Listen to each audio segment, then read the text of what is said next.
might put the age restriction on this video because I do not feel like filtering myself, and who knows what's going to come out of my mouth today.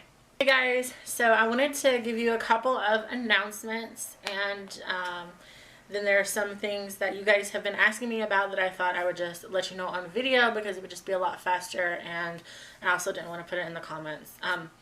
So first off, I will be doing my last Q&A in Connecticut on December 27th. So if you have any questions at all, put it in the comments below, or you can tweet me and get those in as soon as possible because I am starting to line up all my questions and stuff right now. Second of all, I want you guys to tell me if there's anything you all want to see in Louisville, whether it's you want to see a place, you want me to go out and do something specific. Like, tell me what you guys want to see, because I want to be active in Kentucky, and I have a couple of ideas, and I'm going to be starting up like a segment just of touring around Louisville.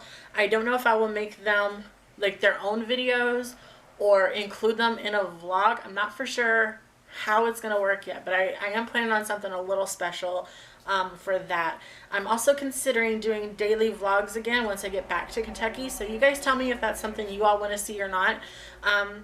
I definitely struggle with wanting to put out quality stuff versus quantity, so yeah, I'm still not too for sure. And I know a lot of the daily stuff will be focusing on my recovery from surgery and what else going on in my life, just as a divorced woman, as someone who thinks kind of vintagey in today's modern world. It's going to be a lot of chaos. So tell me if you guys want to see daily vlogs again. I'm still unsure, but if that's something that you guys want to see, I will definitely try to do that.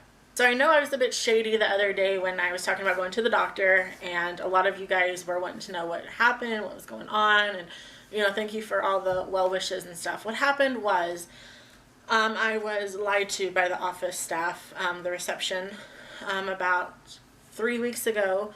I was told that my doctor filed all my papers with my insurance, and when I went for my doctor appointment the other day, he actually told me he did not. So now we are in a mad rush, and it's just crazy, and either later today or on Monday I will need to call and find out what's going on with my insurance. Did they really file like they said they did that day, or what? So it's in this mad rush trying to get it done. My doctor told me he would try to do it by December 17th, which was actually the date I originally had in mind that it was going to happen. He said if it doesn't happen on the 17th, he can do it on the 22nd, but that me leaving on the 29th to move back to Kentucky is just way too early, and I told him I have no option. I have no money, I will have no home, I have no job, nothing. Like, I have to leave at that date, and I'm just scared because all of my pre-op stuff will not transfer to Kentucky. So if I don't get it done here in Connecticut, it's really going to put a damper on me physically, because I will have to find work, and at this weight I cannot work good. It just hurts too much. I can't do it. So I really need to have the surgery done here in Connecticut. That way I can take a month or two to recover, especially while I just wait for my insurance to kick in anyway.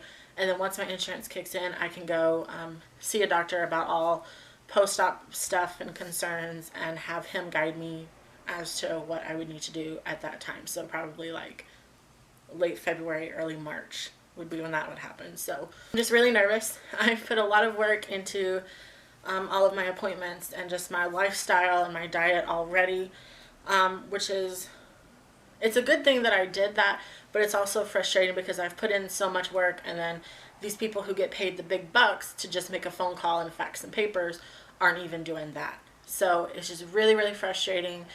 And I honestly, when I turned off my camera that day after my doctor appointment, I called a couple of friends, and then I just cried the rest of the night, because this is something I need. This is something, you guys know, I've talked about this for close to like 8 months now.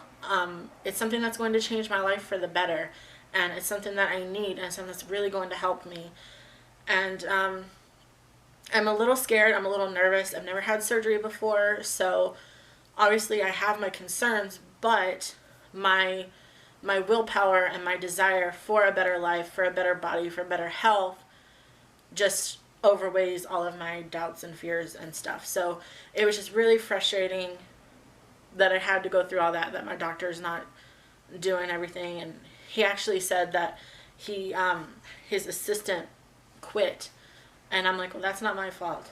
You know, like, you should not put off things that you should have already done just because somebody quit. Like, you should just do it. Anyway, I was so frustrated. So I got a call and see what's going on. I called that day after I got home, and I talked to the office manager, and I just told her I was very hurt that I was lied to, because I called like 3 different times, and they told me they were checking on it, they were waiting for the doctor, and then I was told, yes, he did file the papers with my insurance. And then before I purchased the ticket to go back to Kentucky, I called again and said, this is the date I'm looking at, my lease is up, my divorce is going through, like, I have to go.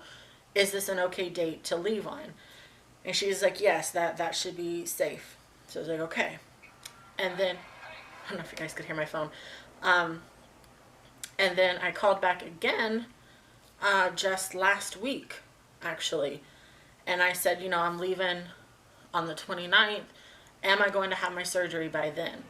And she said, yes, you will have your surgery and you will be fine to go. So I just felt lied to and betrayed, and I told the office manager that, and she apologized, and she said she remembered, you know, my coming in, and that she talked to the doctor about me, and that they were just faxing the papers to my doctor while I was on hold waiting for her to answer the phone. So I'm going to call soon about that, and I will update you guys at a later time about that.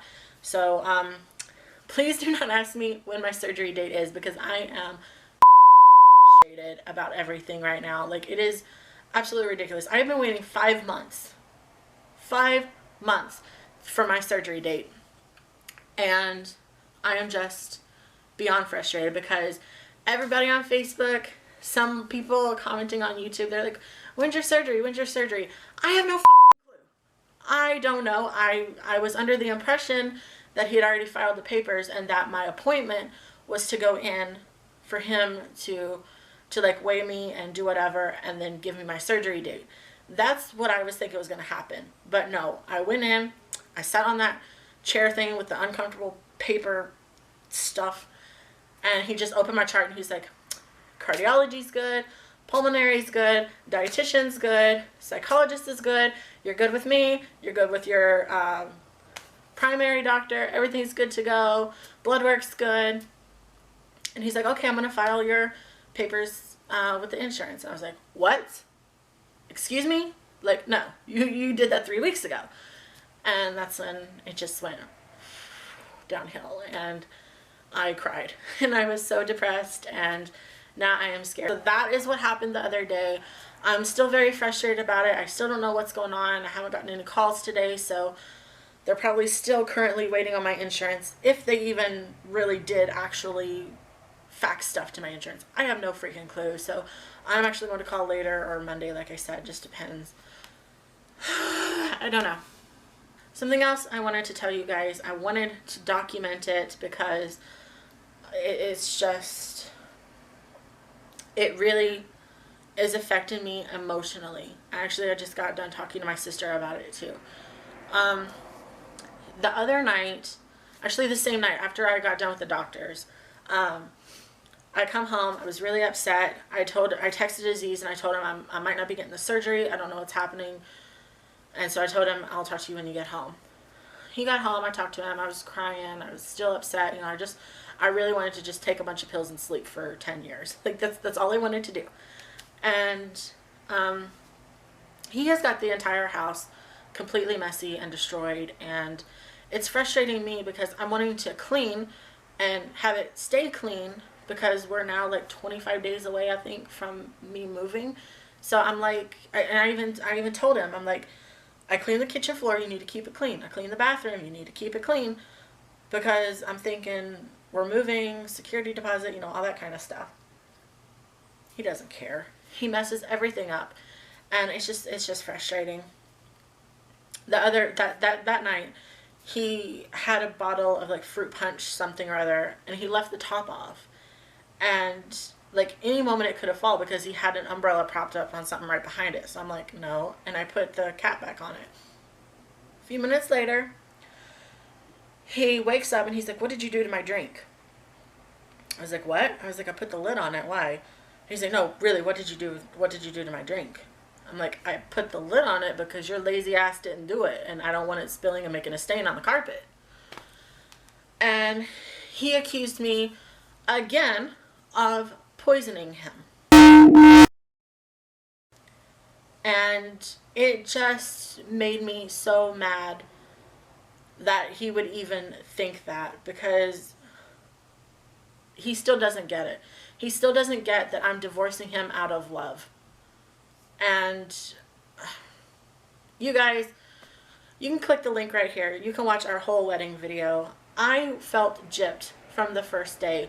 When I decided to marry him, it was because I thought he was a different man than what he actually is. And I wanted real love and real commitment. Like, I wanted that real good marriage. And I made a commitment that I was going to do everything I could to make it work, because I didn't want another divorce.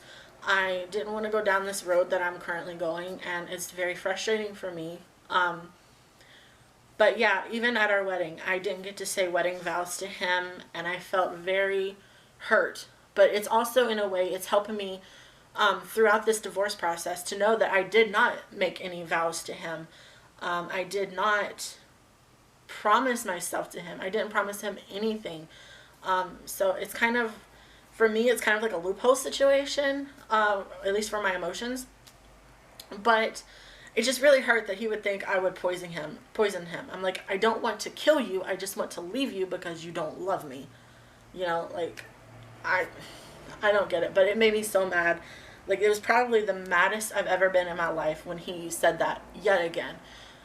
Ever since I told him I wanted a divorce, he's been cooking his own food, making his own drinks and stuff. And that hurts me, because I'm the type of woman where I love taking care of a man, whether it's sexually or in the kitchen or, you know, doing laundry, whatever. I love taking care of a man. And I'm not even able to do that anymore, you know. Yeah, I'm able to clean, but that's because I'm just his maid, you know. So it's really frustrating. I was really hurt the other day, and I just wanted to document it, because I know at some point down the road, I don't really think that I'm going to miss him. I think I'm going to miss just being with a person, or having somebody around me that's not like my parents or something. Like, I mean, like, you know, someone I could be intimate with. But at the same time, I'm already missing that, because he's never around me. He's never intimate with me. So it's kind of like I'm missing that already. But I know I'm going to miss it even more when he's not just 2 rooms away. And just, I'm going to miss being a wife. I'm going to miss the cleaning. I'm going to miss the taking care of somebody, which I'm going to be able to do that at my parents' house too, but it's just not the same. So I'm gonna miss the lifestyle. I'm gonna miss taking care of a man and being with a man. I'm not necessarily gonna miss him, because he's proven every day for 2 years that he doesn't love me, that he doesn't know what it takes to be a husband and everything. And I don't want you guys to necessarily take my side, but I know that you guys also understand that I'm not coming from a one-sided thing here. Like, I've shown you guys my whole marriage. I've pretty much almost daily vlogged every day of this marriage. You guys have seen us when we've gone out, how he's been distant. You guys have watched me cry about things. I mean, you guys know the whole situation when it comes to everything. I mean, you guys know. So it's very, very frustrating. And I was telling my sister, it's hard for me because I think so vintagey, I guess. Like, I don't like the idea of dating. And that's what I liked about getting married to Aziz, is that I liked the arrangement we had where we got married because we liked each other, or so I thought, and that we had that commitment, and then we could date and get to know each other and fall in love. Like, I like it that way. But maybe that's not the right way either. I don't know. But I just feel weird. And I tell my sister, I'm like, obviously, when you go out on a date with someone, or when you're boyfriend and girlfriend, you like each other and you want to be with each other in every way possible. And that's something that's going to be weird for me and different, is being with somebody who actually wants to be with me and likes me, you know, or who wants to sleep next to me at night. It's going to be totally different from what I'm used to. And that's a good thing, because that's what I've wanted all along. But when you live a certain way in a situation, that just becomes your daily life and your routine and what you get used to. And unfortunately, what I've gotten used to is being neglected and being alone, and it's just not a cool situation. So I just wanted to document that, because I've documented everything. So yeah, that's what's been going on in my life the last couple of days, and that's why I think I've tried straying away from vlogging, because these issues are taking over my life, and I don't want to bring any negativity to the vlogs anymore, but it is my life, and you guys are asking, you guys want to know what's going on, so I'm letting you guys know. But that's it. So anyway, please send me your questions, the last questions of Connecticut that I will be doing, and ask anything. I'm an open book. So that, and tell me what you guys want to see from me in Kentucky is coming up. So I know this was a long vlog and a long rant, but there was a lot to talk about, and you have the full story. So anyway, I will catch you guys sometime later. Peace out.